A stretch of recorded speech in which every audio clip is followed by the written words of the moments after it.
el conteo, recuento de casillas, el cómputo distrital, un proceso muy normal, pero el hecho de que no sepa mucha gente que este es un proceso normal, habla de cómo vivíamos separados de los procesos electorales, de cómo vivíamos alejados del proceso electoral y de lo normal y de lo usual que es esto.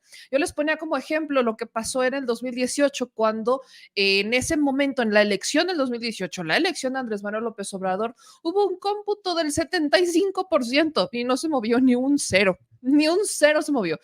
En el 2006 es el antecedente más trágico que tenemos, a diferencia de ese 2006. Usted dirá, meme, ¿por qué el 2006 sería trágico? Porque si se hubieran abierto las casillas, si tan solo eso hubiese pasado, pues muy probablemente se hubiera, no sabría decirles si efectivamente Andrés Manuel hubiera ganado, que es muy probable, o si se hubiera dado una certeza. El asunto es que ese hubiera no termina por cuajar y hablamos de un fraude porque teniendo el punto 56, ni siquiera fue un punto, el punto, estamos hablando de 200,000 votos. Esos 200,000 votos que había de diferencia entre Andrés Manuel y Calderón, pudieron haber sido para Andrés Manuel, muchos, y pudieron haber cambiado, pudo haber tenido una diferencia y pudo haber ganado la elección del 2006, pero en esa elección solamente hubo un recuento del 9% de las urnas, de las casillas o de los paquetes electorales. 9%. De ahí nace la idea del fraude.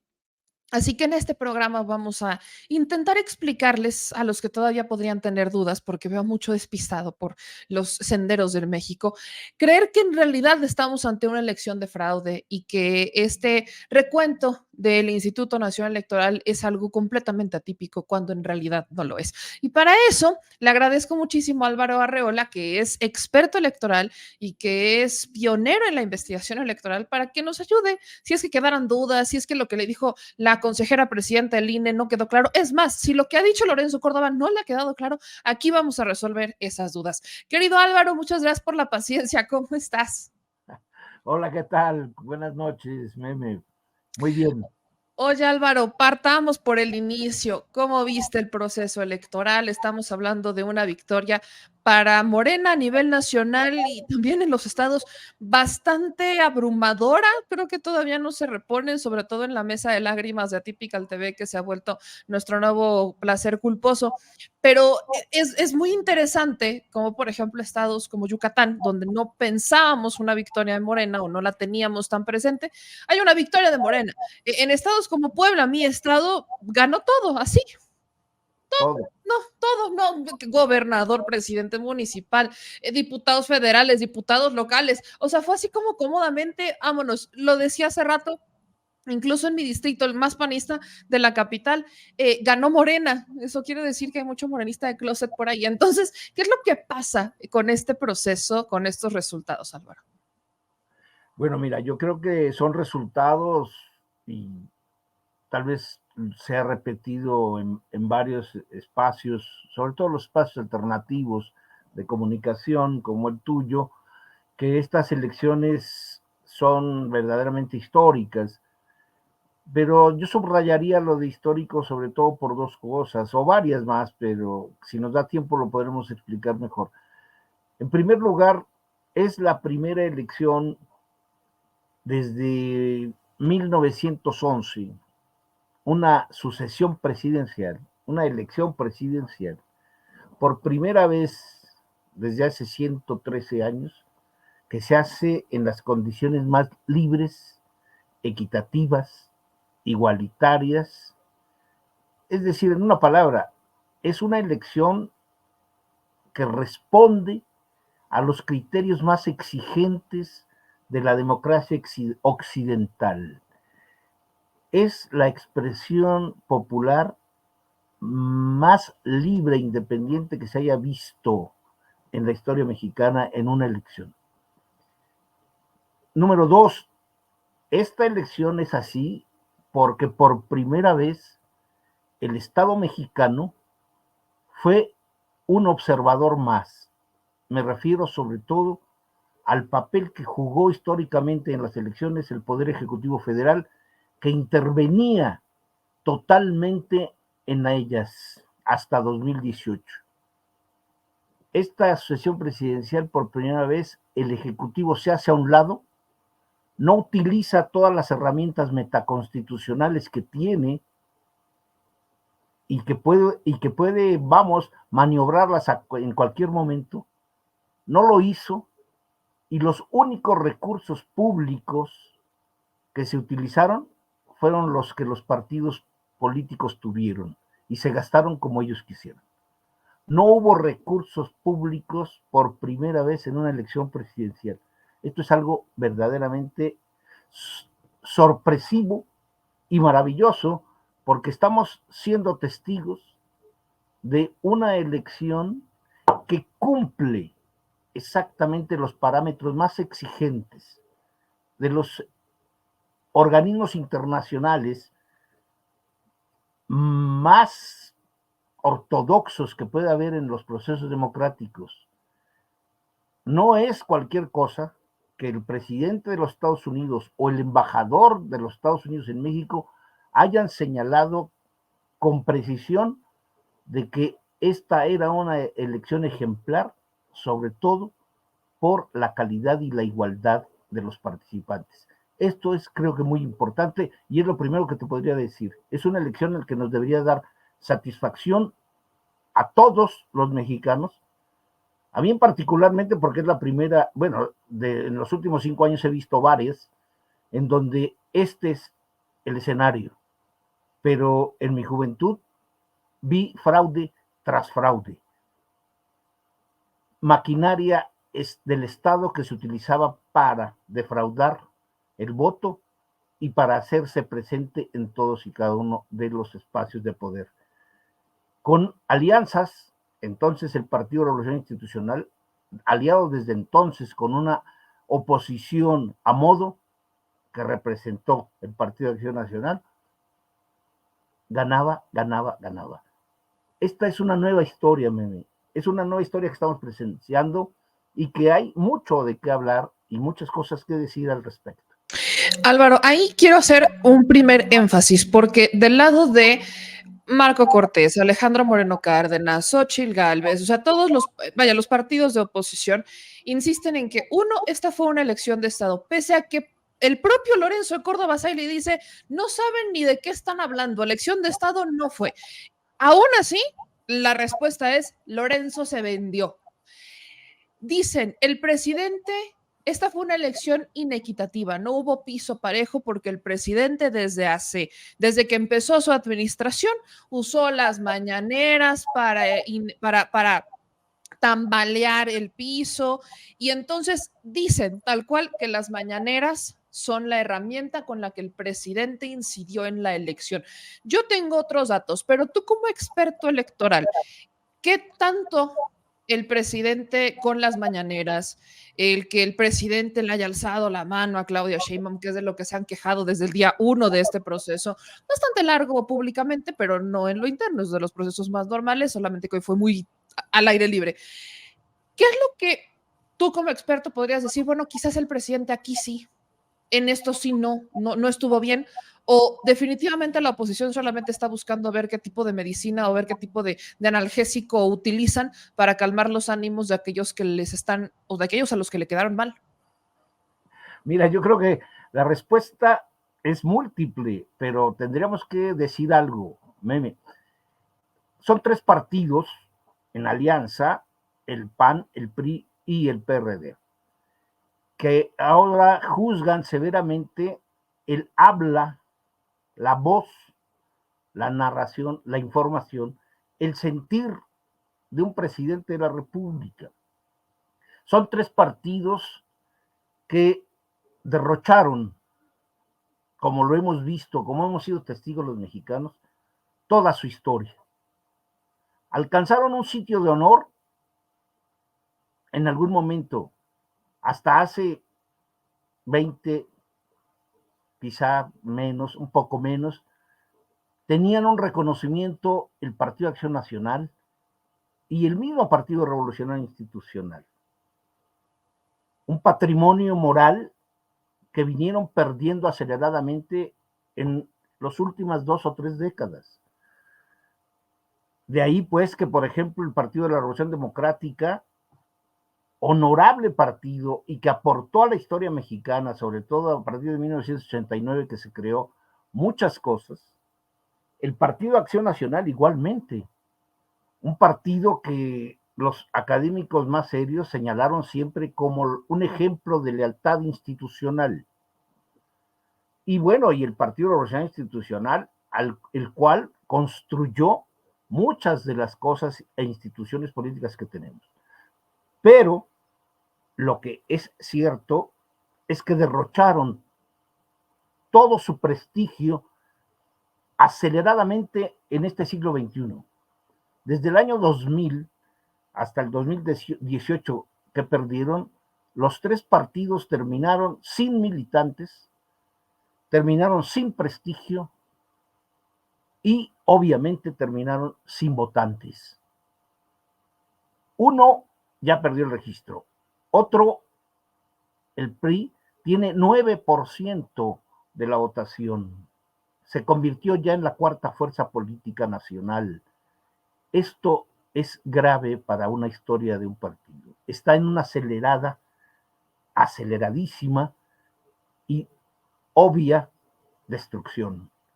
Y el Partido Acción Nacional, en los últimos 3 procesos electorales federales, 2015, 2018, 2021 y 2024, con este 4, ha llegado a los números que gozaba en los años 60 y 70, un 20% de la votación nacional. Son los límites que el partido tenía en aquella época. Es decir, las 3 fuerzas políticas más importantes hasta 2018 en México se derrumbaron. Y este es un escenario que se tiene que cada vez explicar mejor. Los 3 partidos se han hundido. Ahora que están reclamando, por ejemplo, recursos legales, acusando al presidente de la República de intromisión solo porque habla, no es posible que nosotros revisemos, por ejemplo, la gente debe revisar. El Partido de Acción Nacional tenía los mejores abogados en cuestiones electorales de la historia, los ha tenido el Partido de Acción Nacional. Y me estoy refiriendo sobre todo a gente como Juan de Dios Castro, a gente como Abel Vicencio Tobar, o como los hermanos Miguel y Rafael Estrada Sámano, Ricardo García Cervantes, Juan Miguel Alcántara, que eran abogados que desde la reforma política del 77 fueron extraordinarios defensores de la legalidad escrita, es decir, la Constitución y la ley electoral respectiva, y fueron excelentes adversarios en la discusión sobre las violaciones electorales. Hoy da vergüenza, es una pena que el Partido Acción Nacional no tenga ni siquiera la capacidad para reconocer que es una verdadera tontería, es una verdadera estupidez decir que se puede señalar como elección de Estado algo que ocurrió de manera transparente. Nunca los partidos han tenido la libertad de reunirse, de asociarse y de presentar sus candidaturas y ser libres como ahora. No hay, y si no, que se demuestre, que es algo también obvio dentro de un proceso legal. Con los abogados que tiene, ¿dónde están los abogados de Acción Nacional? ¿Dónde están los abogados del PRI? Es Ignacio Morales Lechuga. Del PAN ahora queda el triste Fernando Gómez Mon. Y del PRD, pues no tienen ningún abogado, no existen. Entonces, ¿cómo pueden construir una narrativa, un discurso en donde no se sostiene de verdad, no hay asidero legal en donde apoyarse para que se pueda impugnar una elección que, como lo decíamos hace 8 días, para ser impugnada necesita que entre el primero y el segundo lugar haya al menos 5% de porcentaje entre uno y otro. Pero además, que se rompan topes de gastos de campaña, todavía no sabemos cuáles han sido los gastos de campaña. ¿Sí? Son 2 grandes momentos que finalmente que por cierto, hay que recordarles, meme, para que tú puedas acreditar que hubo anomalías, estas tienen que ser violaciones graves, dolosas y determinantes. No existen. Cuando hay la diferencia de 31 puntos de diferencia, no hay posibilidad alguna de que el Tribunal Electoral acepte un recurso de esa naturaleza. Cuando llegue, si es que llega ese recurso a las manos de los magistrados, estos se van a reír, se van a carcajear delante del sujeto que presente ese recurso. Es una verdadera incapacidad jurídica a la cual ha llegado, es el extremo a lo que han llegado estas tres fuerzas políticas. Es insostenible. Fraude electoral, el que se hizo en 2006, es un fraude de Estado. El Estado intervino y fue reconocido por el mismo titular del Ejecutivo Federal en 2006. Fox intervino en las elecciones y lo aceptó. Las organizaciones empresariales intervinieron y así fueron señaladas y además así el mismo tribunal lo reconoció. Las televisoras, la campaña sucia, todo se reconoció y como tú bien señalaste, no se corrigió casi nada en los recuentos distritales de aquella elección. Hoy, desde las 8 de la mañana, están haciendo el recuento, ya llegaron casi al 70% en los recuentos, al menos a nivel federal, los recuentos distritales, lo único que están haciendo es aumentar un poco más la votación a favor de la candidata Claudia Sheinbaum. Cosa que finalmente el domingo seguramente el Consejo General del Instituto Nacional Electoral lo ratificará. Son las cuentas obvias y naturales. Ahora, es un proceso normal, ¿no? Esto del conteo, lo acabas también de decir. El caso del 2006 documentado, el hubiera es lo que cala, porque si se hubieran abierto, si se hubieran recontado los paquetes electorales, muy probablemente el resultado habría sido distinto. Pero en este momento, ¿qué tanto, sobre también el presidente López Obrador, qué tanto influyeron las mañaneras para que la participación fuera esta, para que Morena, para que la gente saliera y votara de manera consciente? Porque, por ejemplo, vemos en algunos estados, por ejemplo, el caso de Guanajuato, que es un estado donde la gubernatura la gana el PAN, pero las diputaciones las gana Morena. Entonces, en ese tipo de circunstancias, hay muchas personas que parece hicieron un voto diferenciado. El caso de Jalisco se cuece un poco aparte, porque sí se ven muchas irregularidades, ¿no? Eso sí lo comentamos ahorita. Pero en cuanto a las mañaneras, miren, por favor, ni en la Constitución, ni en las leyes, ¿sí? La ley electoral, la ley de partidos políticos, se señala, ¿sí? Que el presidente de la República no puede hablar. Si uno revisa las, las formas, las maneras en que la Comisión de Quejas del Instituto Nacional Electoral revisó los recursos de los partidos que señalaron en su momento que se estaba hablando o diciendo más desde la palestra de la presidencia de la República y que estaba interviniendo en el proceso electoral, la Comisión de Quejas procedió, se señaló, como también la misma comisión lo dijo siempre y el tribunal lo confirmó, el presidente de la República no puede ser sancionado por estas cuestiones. Fue este presidente de la República, que hay que recordarlo, que reformó la Constitución para poder ser considerado como delito electoral punible el que el presidente intervenga en elecciones. El mismo presidente ya sabe que constitucionalmente puede ser, ¿sí?, procesado por intervención electoral. Lo único que podemos nosotros decir, de acuerdo con la Fiscalía de Delitos Electorales, que lo acaba de señalar, no encontró en los 9 meses y sobre todo en los meses de precampaña y campaña una intervención del Ejecutivo que haya desequilibrado la igualdad o la equidad de la competencia.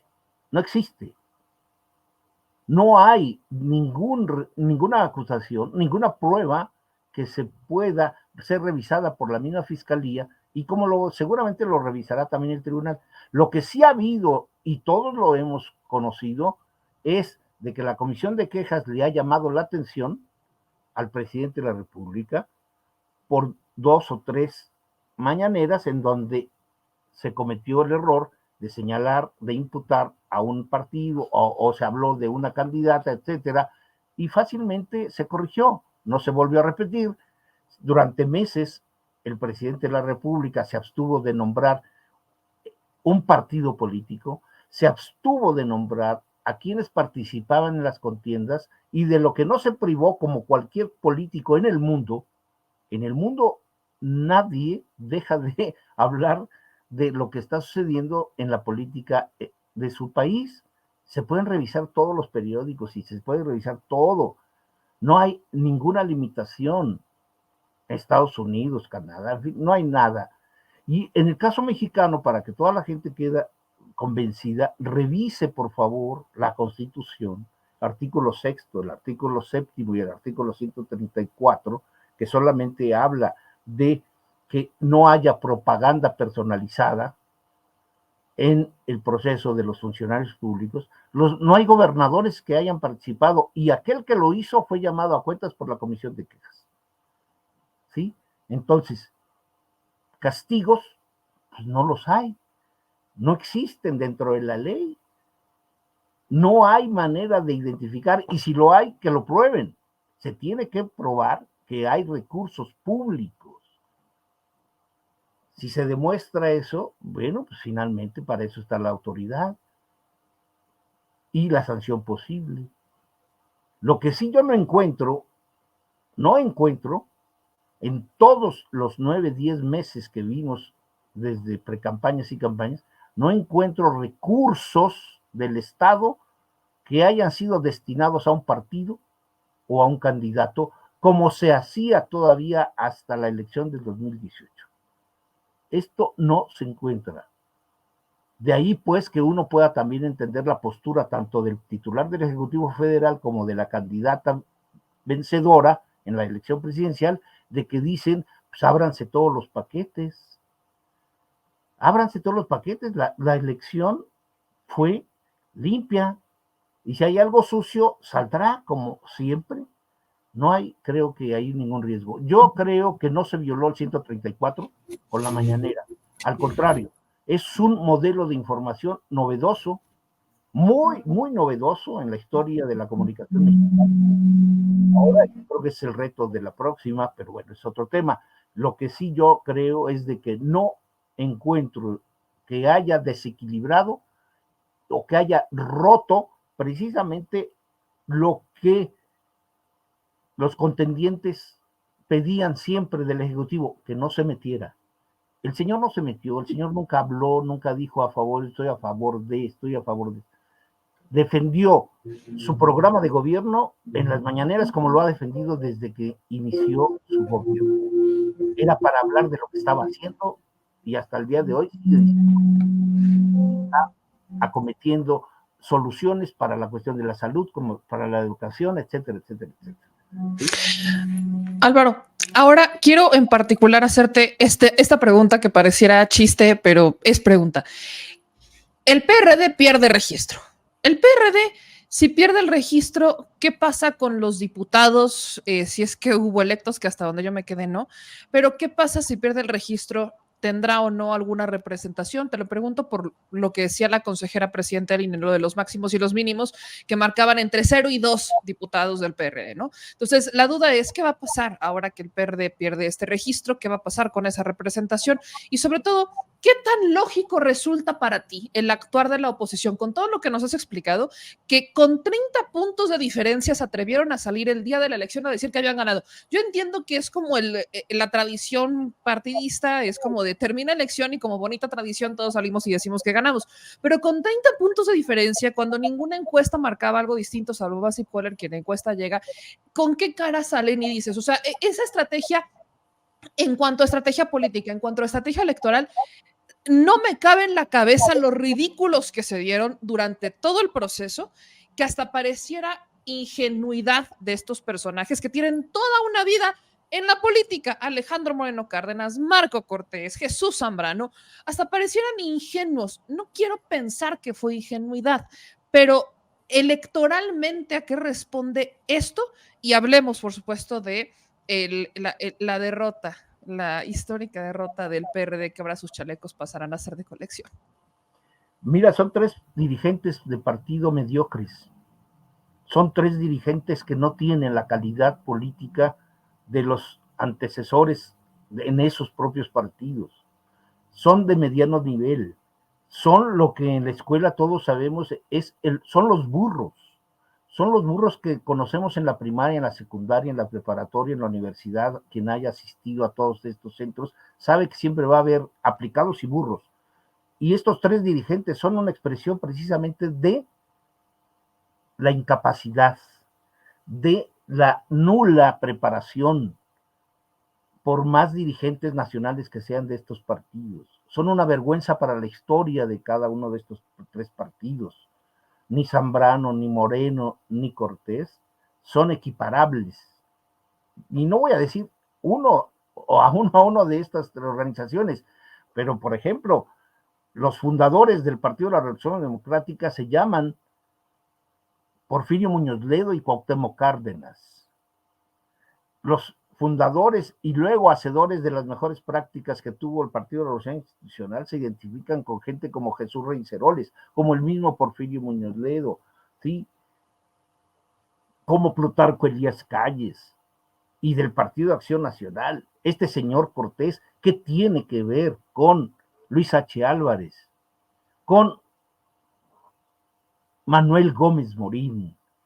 No, no son de segunda, son de tercera o cuarta clase de categoría, no fueron ni serán los dirigentes que necesitaban sus partidos y el país para poder fortalecer todo el escenario de la democracia y de la competencia política.